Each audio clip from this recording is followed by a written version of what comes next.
ఆనంద్ని తీసుకుని రాధాకృష్ణ ఇద్దరు ఊరికి వెళ్ళారు. నెల రోజుల అనంతరం ఆనంద్కి రాధ కాఫీ తెచ్చి ఇచ్చింది. అతను అందుకుంటూ, కృష్ణ రాలేదేమ్మా అని అడిగాడు. లేదన్నయ్య, పక్క ఊర్లో రాత్రి ఎవరికో పాము కరిచిందట, అక్కడికి వెళ్ళారని సీతాలు చెప్పింది అని అన్నది. రాధ వెళ్తుంటే ఆనంద్ వెనుక నుంచే పీల్చాడు. రాధ తిరిగి చూసింది. ఈరోజు తారీఖు ఎంత? 20. నేనిక్కడికి వచ్చి ఎన్నాళ్ళయింది? నెల రోజులైంది. సరిగ్గా ఇవాల్టి రోజున వచ్చావు. ఏం లేదు. అబ్బే ఏం లేదు అన్నాడు. రాధ అక్కడి నుండి వెళ్ళింది. తను వెళ్ళిన అనంతరం ఆనంద్ గాఢంగా నిట్టూరుస్తూ అక్కడున్న పేపర్ తీసుకుని చూడసాగాడు. నెల రోజుల క్రితం ఆనంద్కి ఈ ఆనంద్కి వ్యత్యాసం స్పష్టంగా కనిపిస్తోంది. ఈ ఆనంద్ చిక్కిపోయినట్టు లేడు. కాస్త కండపట్టి పుష్టిగా కనిపిస్తున్నాడు. కళ్ళ కింద నల్ల మచ్చలు తగ్గినాయి. ఈ నెల రోజుల నుంచి కృష్ణ అతనితో పడరాని పాటలు అన్నీ పడ్డాడు. దోసపాడు తీసుకుని వచ్చిన తర్వాత మెల్లమెల్లగా తాగుడు మాన్పింపచేశాడు. ఖాళీ అవ్వగానే అతను డ్రింక్ కావాలని అరిచేవాడు. గోల పెట్టేవాడు. కృష్ణ ఇచ్చేవాడు. కానీ అది డ్రింక్ కాదు. రత్తాలు తాగుడు కంటే నిషా తెప్పించే ఒక ఆకు నూరి పట్టిన పసరు. దాన్ని నీళ్లు కాచేవాడు. అది నిద్ర తెప్పిస్తుందే తప్ప తాగుడు లాంటి హాని చెయ్యదు. దాని ప్రభావం గంటలు మాత్రమే ఉంటుంది. మొదట అది డ్రింక్ అనుకుని తాగిన ఆనంద్ వెంటనే మెలకు రావడం, మత్తు ఇంజెక్షన్ ఇవ్వమని గోల పెట్టేవాడు. కృష్ణ ఇంజెక్షన్ ఇచ్చేవాడు. కానీ అది మత్తు వచ్చేది కాదు. అతను అశాంతిగా, చిరాగ్గా, కోపంగా గడిపేవాడు. ఒక్కోసారి ఇంట్లో నుంచి వెళ్ళిపోయేవాడు. కృష్ణ అతన్ని పట్టుకుని తీసుకుని వచ్చేవాడు. మందుల కంటే స్నేహపూరితమైన తన మాటలతో స్వాంతనపరచాలని చూసేవాడు. కృష్ణ ఆనంద్ పెట్టిన తిప్పలన్నీ పడేవాడు. రాత్రంతా మేల్కొని అతని దగ్గర కూర్చునేవాడు. కృష్ణ అతనితో పడుతున్న అవస్థ చూస్తుంటే రాధకి ఒక్కోసారి కళ్ళు చెమర్చేవి. కృష్ణ చూపించే అపారమైన ఓర్పుని, పట్టు విడువని అతని దీక్షకి ముగ్ధురాలైంది. ఆనంద్ వచ్చిన ఈ నెల రోజుల్లో తను చేసిన సపర్యలతో రాధాకృష్ణల మధ్య ఉన్న మొహమాటం కాస్త బాగా తగ్గిపోయింది. ఆ రోజు కృష్ణ వచ్చేసరికి శాంతమ్మ అంటోంది, నీ పుట్టినరోజు వస్తుంది కదా, చీర కొనుక్కోడానికి డబ్బులు దాచుకోకుండా నాకీ మందులు మాకు ఎందుకమ్మా? వాటికి తగ్గుతుందా పెడుతుందా? నువ్వలా అనకమ్మా. అన్నయ్యలో వస్తున్న మార్పు చూస్తుంటే తప్పక తగ్గుతుందని నాకు అనిపిస్తోంది. పుట్టినరోజుకి ఏం భాగ్యం, ప్రతి ఏడాది వస్తూనే ఉంటుంది అని అంది. మర్నాడు సాయంత్రం రాధ స్కూల్ నుంచి వస్తూ ఉంటే వీరయ్య తమ్ముడి కొడుకు ఎదురుగా పరిగెత్తుకుంటూ వచ్చి, ఇదిగో డాక్టర్ గారు ఇవ్వమన్నారు అంటూ ఒక ప్యాకెట్ అందించాడు. రాధ అది చూసి తెల్లబోయింది. అది క్రీమ్ గులాబీ రంగు ప్రింటులో అందంగా ఉన్న అమెరికన్ జార్జెట్ చీర. దానికి ఒక కాగితం పిన్ చేసి ఉంది. అందులో ఇలా ఉంది, రాధా, ఇది స్వయంగా నాకే నీకు ఇవ్వాలని అనిపించింది. కానీ నువ్వు స్వీకరిస్తావో లేదోనని భయం వేస్తోంది. నీ పుట్టినరోజు నాడు ఇది కట్టుకుంటే నాకు చాలా సంతోషం కలుగుతుంది. నన్ను సంతోష పెట్టాల్సిన అవసరం నీకేంటి అనుకుంటే మాత్రం నేనేం చెప్పలేను రాధా. నేను ఒక ముద్దబ్బాయిని. నాకు సరిగ్గా ఏమీ తెలీదు. నా మనసుకి నచ్చింది చేశాను. నేను చేసిన పని నీకు నచ్చితే ఆనందంగా ఉంటుంది. చూడు, దూరం నుంచి నేను నిన్ను, నీ ముఖంలో చిరాకు విసుగు కనిపించిందనుకో, నేను ఈ చుట్టుపక్కల ఉండను. అసలు ఈ ఊరి నుంచే పారిపోతాను. రాధా, ఇంకో పరమసత్యం చెప్పనా? నేనింతవరకు ఎప్పుడు ఎవరికీ ఇలాంటి కానుక ఇవ్వలేదు.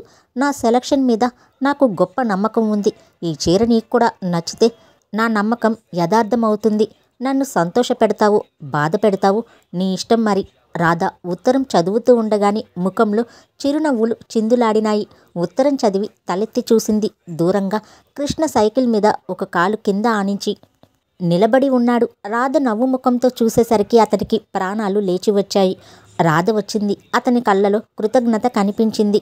నవ్వుతూ చెయ్యి ఊపి వెళ్ళిపోయాడు. రాధ ముందుకు వస్తూ అనుకుంది, కృష్ణ, నువ్వు మొద్దబ్బాయివి కాదు, వట్టి పిచ్చబ్బాయివి. నాకు కానుకలు ఇవ్వటం ఇదే ప్రథమం అంటున్నావు. ఇలా తీసుకోవడం నాకు కూడా ప్రథమమే.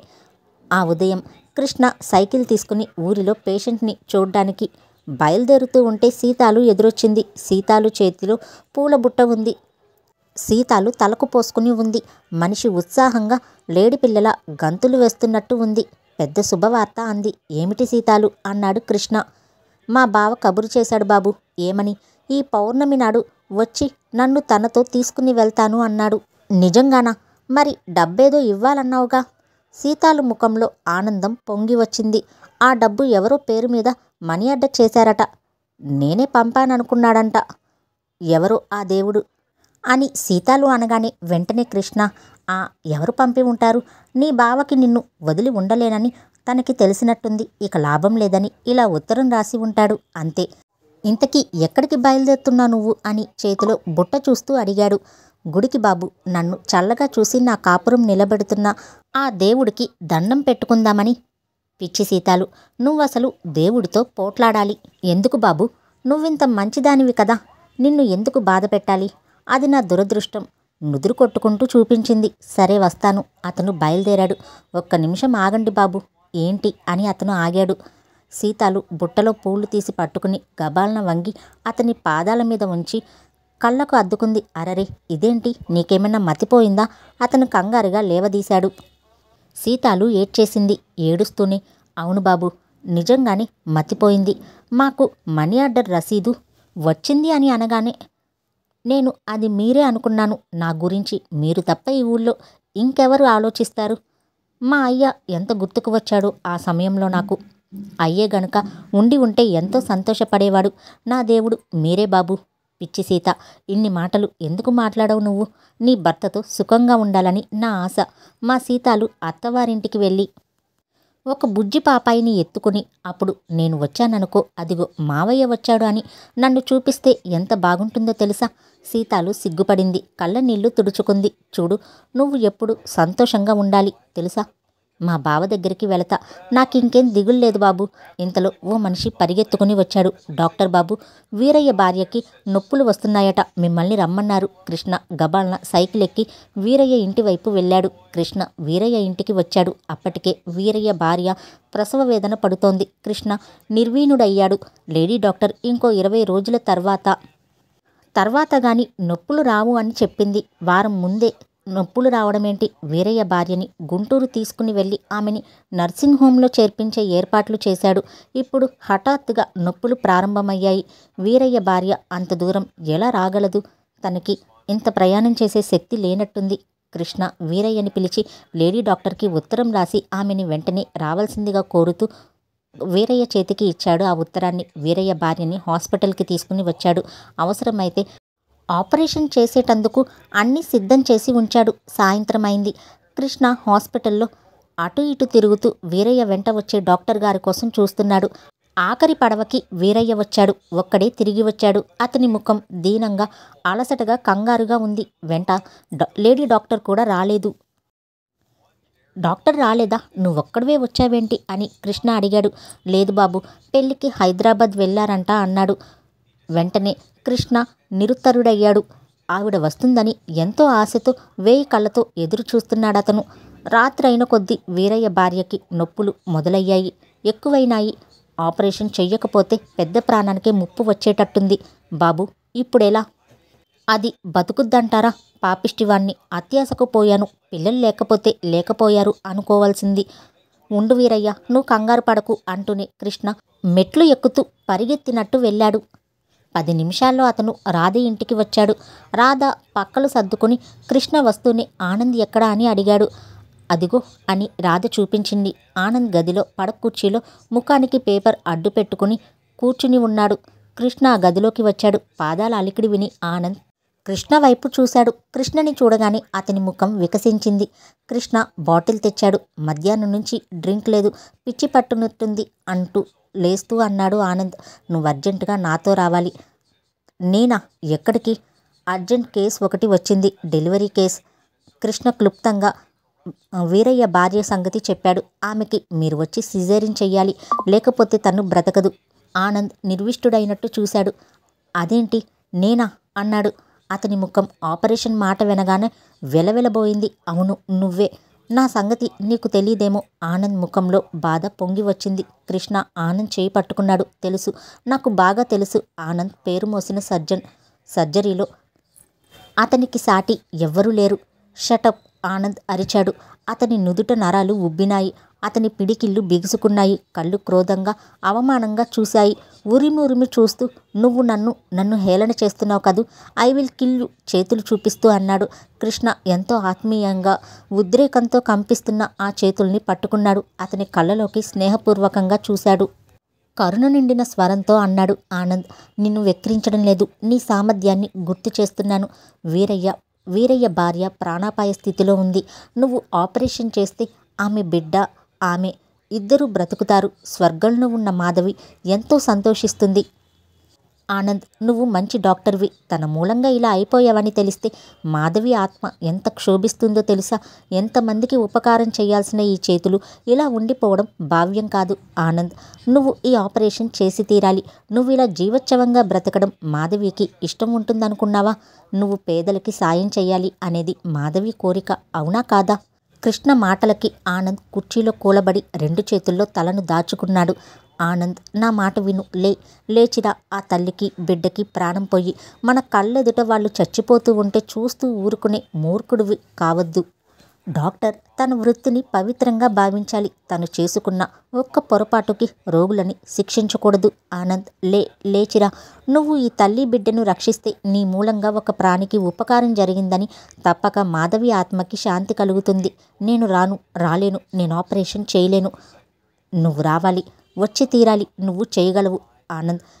ఆ నమ్మకం నాకుంది. వద్దు కృష్ణ, నన్నిలాగే జీవోత్సవంలా బ్రతకని. ఆనంద్ చేయి పట్టి లాగాడు. నా చేతులు కంపిస్తాయి. అతను నిస్సహాయంగా చూశాడు. అది నీ భ్రమ. నేను అసిస్ట్ చేస్తాను. ఆనంద్, నువ్వు ప్రయత్నించు ప్లీజ్ అని అతని చెయ్యి పట్టుకుని బతిమిలాడాడు. నువ్వు చేయలేకపోతే నేనేమీ అనుకోను. కమాన్ ఆనంద్, గెటప్. ఒక ప్రాణం అక్కడ చాలా విలువైందని తెలుసుకో. అతను బలవంతంగా ఆనంద్ని లేపాడు. కృష్ణ, నేను చెప్తున్నాను, నేను చెయ్యలేను. నా వల్ల కాదు. అతని కంఠం వణికింది. ఓకే, నువ్వు ఆపరేషన్ టేబుల్ దగ్గరికి రా ముందు. నేను చెయ్యలేను అని ఆనంద్ అంటూనే ఉంటాడు. కానీ కృష్ణ మాత్రం ఈ మాట అనే ఆనంద్ పిరికివాడు. మీలోని సర్జన్ పిరికివాడిని జయించాలి. ఆనంద్, నువ్వు నీలో ఉన్న సర్జన్కి ఒక్కసారి అవకాశాన్ని ఇవ్వు. కృష్ణ ఆనంద్ చేయి పట్టి అతన్ని హాస్పిటల్కి లాక్కుని వెళ్తూ ఉంటే రాధ విచిత్రంగా చూస్తూ ఉంది. శాంతమ్మ వాడు రానంటే అని అరవబోతూ ఉంటే రాధ ఆవిడ్ని తన నోరు మూయించేసింది. కృష్ణ ఆనంద్ని చేయి పట్టి లాక్కుని వచ్చినట్టే తీసుకుని వచ్చాడు. ఆతురత పట్టలేని రాధ వారి వెనకే పరిగెత్తుకుని వచ్చింది. కృష్ణ ఆనంద్కి తనే యాప్రాన్ కట్టాడు. ఆనంద్ ముఖం థియేటర్లో అడుగు పెట్టగానే శూన్యమైంది. ఆనంద్ ఆపరేషన్ థియేటర్లోకి వెళ్ళిన అరగంటకి థియేటర్లో నుంచి కెవ్వుమన్న పసికందు ఆక్రందన వినిపించింది. బయట వేచి చూస్తున్న వీరయ్య ఉలిక్కిపడ్డాడు. అతనిలో అంతవరకు గూడు కట్టుకున్న దుఃఖం, బాధ ఒక్కసారిగా ఎగిరిపోయాయి. లోపల నుంచి కేర్మని పసిపిల్లాడి ఏడుపు వినిపిస్తోంది. వీరయ్య అక్కడ నిలబడి ఉన్న రాధతో, రాధమ్మ, ఆ ఏడుపు నిజంగానే లేక నా కళ అనిపిస్తుందా అని సందేహంగా అడిగాడు. లేదు వీరయ్య, నిజంగా వినిపిస్తోంది అంది రాధ పట్టరాని ఆనందంతో. నర్స్ అక్కడికి వచ్చి మగపిల్లాడు అని రివ్వున మళ్ళీ వెళ్ళిపోయింది. వీరయ్య బంధువులంతా వీరయ్యని నువ్వు అదృష్టవంతుడివి అని అందరూ అభినందించసాగారు. రాధ లోపల గదిలోకి పరిగెత్తింది. ఆనంద్ అక్కడికి వచ్చాడు. అతని ముఖం కూడా చెమటలు కారిపోతున్నాయి. లేస్ తీసి టేబుల్ మీద పడేశాడు. ఇంతలో కృష్ణ అతని వెంట వచ్చాడు. Thank God. ఆనంద్ అక్కడున్న కుర్చీలో కూర్చున్నాడు. కృష్ణ అతనికి తనే స్వయంగా డ్రింక్ కలిపి తెచ్చి ఇచ్చాడు. ఎప్పుడు డ్రింక్ని అసహ్యమనే కృష్ణ తనే స్వయంగా కలిపి ఇవ్వడం అతనికి ఆశ్చర్యం వేసింది. ఈ రోజు నుంచి నీ జీవితం సగం పేషెంట్లకి, సగం మాధవికే అంకితం. డ్రింక్ తీసుకోనప్పుడు రోగులకి, డ్రింక్ తీసుకున్నప్పుడు మాధవితోనూ గడపడం అలవాటు చేసుకోమని అర్థిస్తున్నాను. ఆనంద్ లేచాడు. కృష్ణ. ఆనంద్ అతన్ని గట్టిగా కౌగిలించుకున్నాడు. అతను గొంతు దుఃఖంతో పూడిపోయింది. కృష్ణకి కూడా గొంతులో ఏదో అడ్డుపడ్డట్టే అయింది. ఆనంద్, నీలో ఉన్న సర్జన్కి పట్టిన గ్రహణం ఈనాటితో తీరిపోయింది. చూసావా, ఆపరేషన్ చేయలేను అనే నీ అపనమ్మకం వట్టి భ్రమ అని ఇప్పుడు రుజువైందా? ఆపరేషన్ టేబుల్ దగ్గరికి వెళ్ళేసరికి నీలో సర్జన్ నీలోని ప్రేమికుణ్ణి జయించాడు. మాధవికి ఇది తెలిస్తే ఎంత బాగుంటుంది, ఎంతో సంతోషిస్తుంది కదా. Thank you my friend Anand గాద్గదిక కంఠంతో అన్నాడు. రాధ 2 కప్పులతో కాఫీ తెచ్చి ఇచ్చింది. రాధ, మీ అన్నయ్య ఆపరేషన్ సక్సెస్ఫుల్గా చేశాడు తెలుసా? వీరయ్య భార్య కొడుకు ఇద్దరు కులాసాగా ఉన్నారు అన్నాడు. రాధ కళ్ళెత్తి కృష్ణ వైపు చూసింది. తడితో మెరుస్తున్న ఆ కళ్ళలో కృతజ్ఞత, ఆరాధన స్పష్టంగా తొణికిసలాడుతున్నాయి. నీ రుణం మేం తీర్చుకోలేం అంది అస్పష్టంగా. రాధ కళ్ళల్లో చూస్తున్న కృష్ణకి హఠాత్తుగా తను పడిన శ్రమ ఆవిరైనట్టుగా అనిపించింది. అతనికి బహుమతేదో దొరికినట్టుగా రాధ కళ్ళల్లో ఆత్మీయత అతనికి చాలా అపురూపంగా అనిపించింది. అది వెలకట్టలేని బహుమతిగా అతని మనసు అతి పదిలంగా జ్ఞాపకాల బీరువాగా దాచుకున్నట్టు తోచింది కృష్ణకి. వీరయ్య భార్యకి ఆనంద్ ఆపరేషన్ చేసిన ఊరిలో అందరూ కృష్ణ చేశాడని చెప్పుకోసాగారు. అతని చెయ్యి చల్లనిది అనే ప్రచారం బాగా వాడుకలోకి వచ్చేసింది. వీరయ్య ఆనందం వర్ణింపనలవి కానిది. బారసాల రోజున ఊరందరినీ భోజనాలకి పిలిచాడు. కృష్ణకి వాళ్ళు చూపుతున్న గౌరవం, అభిమానం అతనిని ఉక్కిరిబిక్కిరి చేస్తున్నట్టు అనిపిస్తోంది. వీరయ్య భార్య అయితే డాక్టర్ గారు అంటే దేవుడైపోయాడు. చివరికి కొడుకుని ఉయ్యాల తొట్టిలో వేసినప్పుడు కూడా డాక్టర్ గారు రావాల్సిందే. ఇదేంటి వీరయ్య, అదేదో ఆడవాళ్ళ వేడుక, నేను రావడమేంటి అంటే, అలా అనకండి బాబు, మా ఆడదానికి నేను సమాధానం చెప్పలేను. అప్పుడే అది ఏమంటుందో తెలుసా? తన కొడుకుని డాక్టర్ చదివించాల్సిందేనట. కృష్ణ నవ్వాడు. లేక పుట్టిన వంశాంకురం వాళ్ళకి అసలు అంతఃకరణాలు చాలా ఎక్కువ. ప్రేమించిన ద్వేషించిన మోతాదు ఎక్కువే. సాయంత్రం కృష్ణ వీరయ్య ఇంటికి వెళ్ళాడు. ఉయ్యాల తొట్లో పిల్లవాడిని పడుకోబెట్టమన్నారు. రాధ కూడా అక్కడే ఉంది. పసిపిల్లాన్ని ఉయ్యాల తొట్టిలో పడుకోబెడుతూ ఉంటే అతనికి గమ్మత్తుగా అనిపించింది. వీరయ్య భార్య రాధకి తాంబూలాలిస్తూ, మావాడు పెద్దయ్ నీ దగ్గరే లక్షణంగా చదువుకోవాలమ్మా, పెద్ద చదువులు రావాలని దీవించమ్మా రాధమ్మ అంది. అందరూ ఆడవాళ్ళే. కృష్ణ 10 నిమిషాలుండి వచ్చేశాడు. వీరయ్య భార్య ఆ పసికందు గుర్తుకు వస్తే కృష్ణకి ఎంతో సంతోషంగా ఉంటుంది. చెప్పలేనంత తృప్తిగా, తన జీవితం సార్థకమైనంతగా అనిపిస్తుంది. ఆశ్వీజ మాసంలో ఆ ఊరిలో పెద్ద జాతర జరుగుతుంది. ఆ జాతరకి చుట్టుపక్కల ఊళ్ళు జనమంతా చూడ్డానికి వస్తారు. జాతర వారం రోజులు ఉందనగా ఆ ఊరిలో నాటకాలు వేయడానికి బృందాలు తరలి వస్తారు. బుర్ర కథలు చెప్తారు. ఊరంతా సందడిగా ఉంటుంది. కృష్ణ మధ్యాహ్నం వేళ పక్క ఊరు నుండి వస్తూ ఉంటే సీతాలు అక్కడ ఎదురయింది. సీతాలు అక్కడున్న చెట్టు మీద గీతలు గీస్తోంది. కృష్ణ సైకిల్ ఆపి, సీతాలు ఇక్కడేం చేస్తున్నావు అని అడిగాడు. కృష్ణని చూడగానే సీతాలు ముఖం చాటంతయింది. ఇక మీరు పౌర్ణమి 8 రోజులు ఉందని చెప్పారుగా, ఇక్కడ రోజుకి 1 చొప్పున గీతలు గీయించుకుంటున్నాను. రోజుకి 1 చొప్పున ఆ గీతను కొట్టేస్తున్నాను. నాకేమో గుర్తుంటుందా పౌర్ణమి ఎప్పుడు అని అడిగితే అందరూ విసుక్కుంటున్నారు. సీతాలు వెంటనే కృష్ణ చేతిని పట్టుకుని సంబరంగా తను గీసిన గీతల వైపు తీసుకుని వెళ్ళి చూపిస్తూ, చూసారా బాబు, ఇంకా 2 గీతలే ఉన్నాయి. అవి కొట్టేస్తే మా మామ వచ్చే రోజు వస్తుందన్నమాట అంది. పిచ్చి సీత అన్నాడు కృష్ణ. మీరెప్పుడు అలాగే అంటారు. ఊరిలో అందరూ ఏమో నన్ను రాక్షసి దెయ్యమంటారు, మీరేమో పిచ్చి సీత అంటారు. మా మామకి చెప్తాను అంది. కృష్ణ నవ్వి వెళ్ళిపోయాడు. సీతాలు అమాయకత్వం చూస్తే అతనికి జాలి వేస్తుంది. ఈ రోజుల్లో మనిషికి అమాయకత్వం కంటే మించిన శిక్షేమీ ఇంక లేదేమో. అదే రోజు రాత్రి అయింది. పొరుగురు నుంచి వచ్చిన నాటకం వారు సారంగధర డ్రామా వేస్తున్నారు. ఆ నాటకం చూడ్డానికి ఊరి జనమంతా గుమిగూడారు. నాటకం 6 బయట ప్రదర్శన ఏర్పాటైంది. జనానికి కూర్చోడానికి చోటు చాలదేమో అన్న భయం లేదు. సంభాషణ అందరికీ వినిపించేలా మైకులు ఉన్నాయి. నాటక సమాజం వాళ్ళు కృష్ణని స్టేజ్ పైకి రమ్మనమని మరీ బలవంతం చేశారు. కృష్ణతో రాధ, ఆనంద్ కూడా వచ్చారు. ఆనంద్ ఇప్పుడిప్పుడే అందరితో కలుస్తున్నాడు.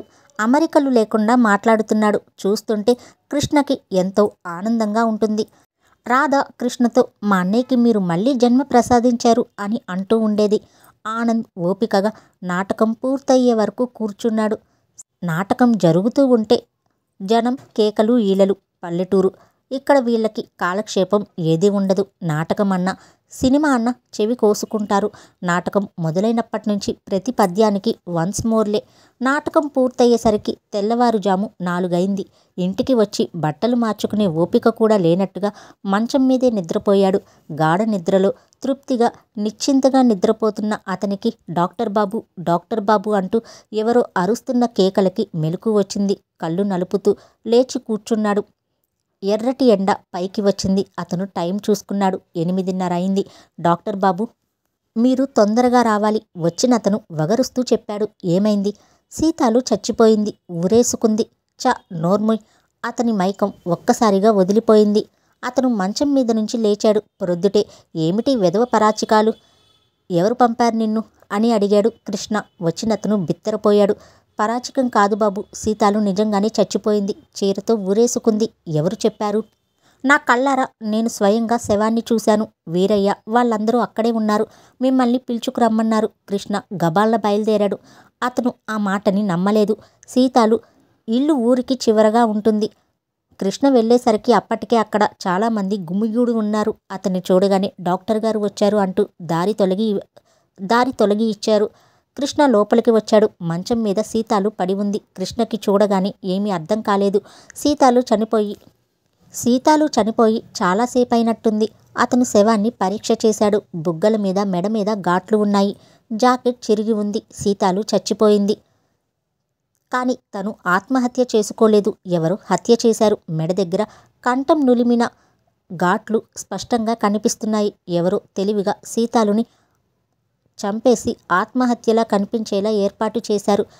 కృష్ణ దవడ ఎముక బిగుసుకుంది. పాపం రేపే మొగుడు వచ్చి తీసుకుని వెళ్లే రోజు. పౌర్ణమి ఎప్పుడా అని ఎదురు చూస్తూ రోజు అడిగేది. ఇంతలో ఏమొచ్చిందో అని ఒకరంటే దానికి మొగుడు దగ్గరకు వెళ్ళడం ఇష్టం లేదేమో అని ఇంకొకరు రకరకాలుగా వ్యాఖ్యానాలు చేయసాగారు. రాత్రి మనమంతా ఆ డ్రామా గొడవలో పడిపోయాం. సీతాలు ఇంత ఘోరం చేస్తుందని అనుకోలేదు. లక్షణంగా గంతులు చిందులు వేస్తూ తిరిగేది. దీనికేం బుద్ధి? ఒక ఆవిడ బాధగా అంది. వీరయ్య, సీతాలు శవదహనానికి ఏర్పాట్లు చెయ్యాలి. ఒక అతను అన్నాడు. ఆగండి, శవం ఎవరు ముట్టుకోవడానికి వీల్లేదు, పోస్ట్మార్టం చెయ్యాలి అన్నాడు కృష్ణ. అంటే ఏమిటి? ఎవరో ఆరా తీశారు. ఎట్లా చచ్చిపోయారో పరీక్ష చేస్తారులే. మా బామ్మర్ది ఊరేసుకుంటే అట్టాగే చేసి ఎండ్రం తాగాడని చెప్పారు అని అన్నాడు ఒక అతను. చచ్చిన వాళ్ళని ఎట్టా పరీక్ష చేస్తారట? వాళ్ళేమైనా నాలిక బయట పెట్టి అడిగిన దానికి సమాధానం చెప్తారా?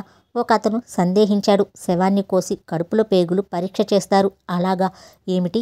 అసలే ఆ అమ్మాయి అకాల మరణం వచ్చిందని ఏడుస్తూ ఉంటే ఆ శవాన్ని కోయడమా? అపచారం. సీతాలు వచ్చి అందర్నీ పీక్కుతింటుంది. ఆ డాక్టర్ గారితో అదేది కుదరదని చెప్పండి. కృష్ణ అప్పటికే మాణిక్యం, వీరయ్య సాయంతో శవాన్ని హాస్పిటల్కి తీసుకుని వెళ్ళేలా ఏర్పాటు చేయిస్తున్నాడు. డాక్టర్ గారు, పోయిన ప్రాణం ఏదో పోయింది. ఆ శరీరాన్ని ఇంకా హింసించడం ఎందుకు? ఆత్మ ఘోష పెడుతుందేమో. దహనం చేస్తే పోలా అన్నాడు ఒక అతను. సీతాలు చావుకి కారణం ఏమిటో డాక్టర్ని నేను ఇక్కడుండి తెలుసుకోకపోతే సీతాలు నన్ను దెయ్యమై పట్టుకుంటుంది అన్నాడు. అప్పటికే జనంలో 2 పార్టీలైనాయి. ఒకరు సీతాలు శవం పరీక్షకి తీసుకుని వెళ్ళడానికి, చావుకి కారణం తెలుసుకోమని ఒక పార్టీ, మరొకరు వద్దని. కృష్ణ ఎవ్వరి మాట వినలేదు. హాస్పిటల్కి సీతాలు శవాన్ని తీసుకుని వెళ్ళాడు. మాణిక్యం బండి కోసం పరిగెత్తాడు. కృష్ణ ఆ ఇంటిని చూస్తున్నాడు. చిన్న ఇల్లు, చక్కగా అలికి ముగ్గు పెట్టి ఉంది. ఒక పక్క తెల్లగా తోమిన పాల బిందె మెరుస్తోంది. మరోవైపు దానిమీద కొత్త జంపకాన పరుపులా చుట్టి ఉంది. ఇంకో పక్క ఊరు వెళ్ళడానికి సిద్ధమైనట్టుగా అన్నీ సర్దిపెట్టి ఉంది. సీతాలు భర్త వచ్చేది రేపే. సీతాలు అతని రాక కోసం 1000 కళ్ళతో చూస్తూ ఆహ్వానం పలకడానికి సిద్ధంగా ఉన్నట్లు ఆ ఏర్పాట్లే చెబుతున్నాయి. సీతాలు మంచం మీద కొత్త దుప్పటి వేసి ఉంది. అతనికి నిన్న చెట్టు మీద చెరుపుతూ రోజులు లెక్క పెట్టుకుంటున్న సీతాలు గుర్తుకు వచ్చింది. కృష్ణ కళ్ళ నిండా గిర్రున నీళ్లు తిరిగాయి. ఈ అఘాయిత్యం ఎలా జరిగింది? తన మీద తనకే కోపం వచ్చింది. రాత్రి రాధతో ఆనంద్తో సరదాగా మాట్లాడాడు. ఈ లోకమే మర్చిపోయినట్టు కూర్చున్నా తను గమనించలేదు. ఇప్పుడు అర్థమవుతోంది. తనకి ఏడుపొస్తోంది. ఊళ్ళో ఎక్కడ సందడి అయినా సీతాలు అక్కడే ఉండేది. కానీ రాత్రి మాత్రం నాకు కనిపించలేదు.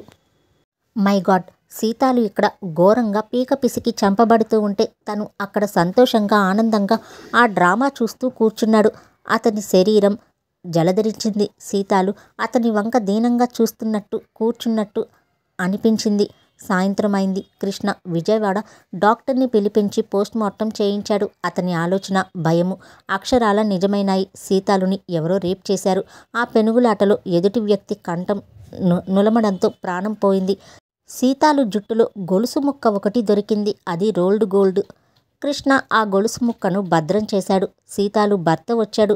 జీవితాంతం భర్త కోసం ఎదురు చూసిన సీతాలు, భర్త పేరు చెబితేనే సిగ్గుపడే సీతాలు, భర్త రాక చూసినా కూడా ఉలుకు పలుకు లేనట్టుగా మౌనంగా ఉండిపోయింది. ఈ దుర్వార్త వినగానే సీతాలు భర్త గొల్లున ఏడుస్తూ ఉంటే కొంతమంది అతన్ని ఊరడించారు, కొంతమంది బాగా చీవాట్లు పెట్టారు. కృష్ణ కూడా శ్మశానానికి వెళ్ళాడు. శవదహనం పూర్తయింది. కృష్ణ తిరిగి వస్తూ ఉంటే చెట్టు కనిపించింది. అక్కడ సీతాలు ఆనందంగా మిగిలిన ఒక్క గీతను కొట్టేయలేదు. ఆ గీత సీతాలు రాక కోసం వేచి చూస్తున్నట్టు అలాగే ఉండిపోయింది. కృష్ణ కళ్ళకు గిర్రున నీళ్లు తిరిగాయి. హాస్పిటల్లో కృష్ణ మాణిక్యానికి లిస్టు ప్రకారం సామానం చూపిస్తున్నాడు. ఇంతలో దయానిధి తనే స్వయంగా అక్కడికి వచ్చాడు. ఆయన ముఖం గండు పిల్లిలా ఉంది. కృష్ణ ఆయన్ని చూడగానే చేస్తున్న పని ఆపి ఎదురు వెళ్ళలేదు. కనీసం నమస్కారం కూడా చేయలేదు. ఆయన్ని చూడగానే ఇంకా మండిపోయింది. నేను 2 సార్లు కబురు చేస్తే నువ్వు రాలేదు. ఏంటి నీ ఉద్దేశం? హుంకరించినట్లు అడిగాడు. మీరిక్కడికి ఎలాగూ వస్తారు కదా అని రాలేదు. కృష్ణ నిర్లిప్తంగా చెప్పిన సమాధానం ఆయనలో అప్పటికే రగులుతున్న కోపం అగ్నిలో ఆజ్యం పోసినట్టయింది. ఎవరితో మాట్లాడుతున్నావో తెలుసా? తెలుసు.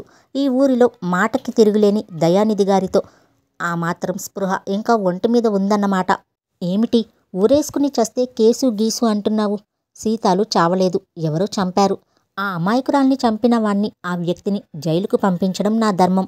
అది కాలం మూడి చస్తే మధ్యలో నీ గోలేంటి? కాలం మూడితే అందరి బ్రతుకులు గోలే అవుతాయి. ఇప్పుడేమంటావు నువ్వు అసలు అని నిగ్గదీశాడు. నేనేమీ అనలేదే, శాంతంగా అన్నాడు. దయానిధి ఖచ్చితంగా చెప్పేశాడు. ఇదిగో చూడు, ఇది మా ఊరి విషయం. నువ్వు వేరే ఊరు నుంచి పొట్టపోసుకోవడానికి ఇక్కడికి వచ్చావు. నీ బ్రతుకు తెరివేదో నువ్వు చూసుకోకుండా మా విషయాల్లో నువ్వు జోక్యం కలుగజేసుకోవద్దు. మర్యాదగా ఉండదు. ఆ మాట చెప్పటానికే వచ్చాను. మా ఉప్పు పులుపు తిని మాకే ఎసరు పెడతానంటే చూస్తూ ఊరుకోవడానికి చేతకాని దద్దమ్మలు ఇక్కడెవరూ లేరు. సీతాలు చావు గురించి నీకు అనవసరం. నువ్వు నీ పని చూసుకో. ఈరోజే ఆ పోలీస్ దగ్గరికి వెళ్ళి పొరపాటయిందని ఒప్పుకొని ఆ కేసుని ఉపసంహరించుకో. రా, నేను చెప్పినట్టు చేయకపోయావా ఏమవుతుందో తెలుసా అని చూపుడు వేలు చూపించాడు. కృష్ణ నిర్భయంగా చూశాడు. తెలుసు, నా ఉద్యోగం ఊడిపోతుంది. నేను దానికి సిద్ధంగా ఉన్నాను. ఇదిగో నా రెసిగ్నేషన్ లెటర్ రాసే ఉంచాను. వచ్చి మీకు ఇవ్వాలని అనుకున్నాను. మీరే స్వయంగా రావడంతో నాకు ఆ బాధ తప్పింది. హాస్పిటల్ అంతా మాణిక్యానికి అప్పజెప్పాను. ఏమిటి? దయానిధి నివ్వెరపోయాడు. చూడండి, మీ గిరి ఇప్పటికీ ఇలాగే ఎంతోమంది ఆడపిల్లల్ని ఇలాగే చేశాడు. అతనికి శిక్ష పడితే సీతాలుతో సహా మిగతా అన్యాయం చెందిన ఆడవారి ఆత్మలు శాంతిస్తాయి. ఇలాంటి అచ్చోసిన ఆంబోతులకి ఎప్పటికో గాని ప్రాయశ్చిత్తం జరగక మానదు. నేను వెళ్తున్నాను. అతను చకచక మెట్లు దిగి వెళ్ళిపోయాడు. దయానిధి నోరు తెరిచినట్లుగా నిశ్చేష్టుడై చూస్తున్నాడు. మాణిక్యం ఆయన ఎదురుగా నిలబడ్డానికి భయపడినట్టుగా పక్కకి తప్పుకున్నాడు. కృష్ణ వీరయ్య దగ్గరికి వచ్చాడు. నేను వెళ్తున్నాను వీరయ్య అన్నాడు. ఎక్కడికి బాబు? ఇంత అర్ధాంతరంగా ఉద్యోగం మానేసి ఎక్కడికి వెళ్తారు అన్నాడు ఆదుర్దాగా. పక్క ఊరి వాళ్ళు అక్కడ ఉండడానికి అన్ని ఏర్పాట్లు చేశారు. ఇన్నాళ్ళు ఈ ఊరిలో ఉండి ఆ ఊరు వెళ్ళి వచ్చేవాణ్ణి. ఇప్పుడు ఆ ఊరిలో ఉండి ఈ ఊరికి వెళ్తూ వస్తూ ఉంటాను అని నవ్వుతూ అన్నాడు. మమ్మల్ని వదిలేకండి బాబు. మీరు వచ్చిన తర్వాత మా అందరి ప్రాణాలు హాయిగా ఉన్నాయి అన్నాడు వీరయ్య. లేదు వీరయ్య, నేను రోజు ఈ ఊరు వస్తాను. నేను ఇప్పుడు సర్వస్వతంత్రుణ్ణి, ఒకరి కింద ఉద్యోగిని కాదుగా అన్నాడు. క్షణంలో డాక్టర్ గారు ఊరు వదిలి వెళ్తున్నారనే వార్త ఊరంతా తెలిసిపోయింది. వీరయ్య కృష్ణ సామాన్లు తీసుకుని పక్క ఊరు వచ్చాడు. ఇంట్లో సామానమంతా తనే సర్దాడు. సాయంత్రం వెళ్లే ముందు ఇల్లంతా కలియ చూస్తూ, బాబు, మీరు వేళకి అన్నం తినరు, కాఫీ తాగరు. మీరిట్లాగే ఇక్కడే ఉండిపోవడానికి నిశ్చయించుకున్నారుగా. మీ ఆలన పాలన చూసేందుకు ఒక తోడు ఎంతో అవసరం. తొందరగా పెళ్లి చేసుకోండి బాబు, మాకు కూడా నిశ్చింతగా ఉంటుంది అన్నాడు. పెళ్ళా? నాకా? చూద్దాం. కృష్ణ నవ్వాడు. వీరయ్య వెళ్ళిపోయాడు. ఖాళీగా ఉన్న ఆ ఇంటిని చూస్తుంటే అతనికి మళ్ళీ వీరయ్య మాటలు గుర్తుకు వచ్చాయి. అవును, నేనిక్కడ సెటిల్ అయ్యాను. నేనిక పెళ్లి చేసుకోవచ్చు అని అనుకున్నాడు అతను.